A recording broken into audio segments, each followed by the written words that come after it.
আগামী ৪৮ ঘন্টার মধ্যে সাবেক প্রধানমন্ত্রী শেখ হাসিনা ভারত ছাড়তে পারেন বলে জানা যায় সংবাদ মাধ্যম ইন্ডিয়া টুডের প্রতিবেদনে। কিন্তু প্রশ্ন হচ্ছে, তিনি যাবেন কোথায়? কেননা দেশ ত্যাগের পর তার চূড়ান্ত গন্তব্য নিয়ে এখনো চলছে নানা জল্পনা কল্পনা।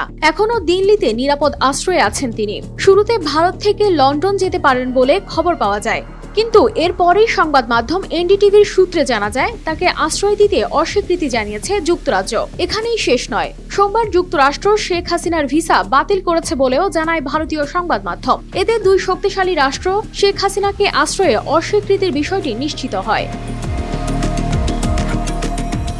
ইন্ডিয়া টুডে জানায়, বাংলাদেশের সাবেক প্রধানমন্ত্রী শেখ হাসিনা আগামী ৪৮ ঘন্টার মধ্যে ভারত ছাড়তে পারেন। শেখ হাসিনার নিরাপদ প্রস্থানের জন্য সব ব্যবস্থা নেওয়া হচ্ছে। তিনি ফিনল্যান্ড এবং রাশিয়ার মতো কয়েকটি দেশের সাথে আলোচনা করছেন বলে জানা যায়।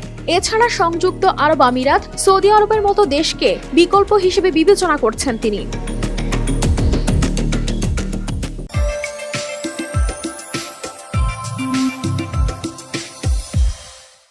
এর আগে মঙ্গলবার ভারতের পররাষ্ট্রমন্ত্রী এস জয়শঙ্কর কেন্দ্রীয় সরকারের আয়োজিত সর্বদলীয় বৈঠকে উপস্থিত পার্লামেন্ট সদস্যদের জানান, বাংলাদেশের সাবেক প্রধানমন্ত্রী ভারতে এসে পৌঁছেছেন এবং ভারত তাকে সম্ভাব্য সব ধরনের সহায়তা করার বিষয়ে আশ্বস্ত করেছে। বাংলাদেশের প্রধানমন্ত্রীর পদ ছেড়ে আসা হাসিনাকে ভারত সরকার সময় দিবে, ব্যবস্থা গ্রহণ করবে তার নিরাপদ যাত্রার জন্য, যাতে তিনি ভেবেচিন্তে সরকারকে তার ভবিষ্যৎ পরিকল্পনা সম্পর্কেও জানাতে পারেন। এসব বিষয়কে উড়িয়ে দিয়ে তার ছেলে সজীব ওয়াজেদ জয় জানান, শেখ হাসিনা কোথাও আশ্রয় চাননি। Those reports are incorrect. She has not applied anywhere. She has not asked any country.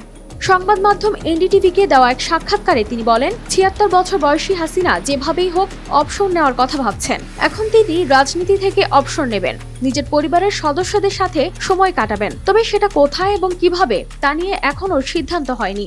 এছাড়া শেখ হাসিনাকে আশ্রয় দেওয়ার বিষয়ে যুক্তরাজ্যের নীরবতা এবং যুক্তরাষ্ট্রের পক্ষ থেকে হাসিনার ভিসা বাতিল নিয়ে জানতে চাইলে জয় বলেন, তার আশ্রয় চাওয়ার প্রতিবেদনগুলো ভুল। তিনি কোথাও আশ্রয়ের জন্য অনুরোধ করেননি। এ বিষয়ে যুক্তরাজ্য বা যুক্তরাষ্ট্রের এখনো সাড়া না দেওয়ার প্রশ্নটি সত্য নয়। যুক্তরাষ্ট্রের সঙ্গে এ ধরনের কোনো আলোচনা হয়নি বলেও জানান তিনি। কানিজ ফাতেমা শিমু, RTV।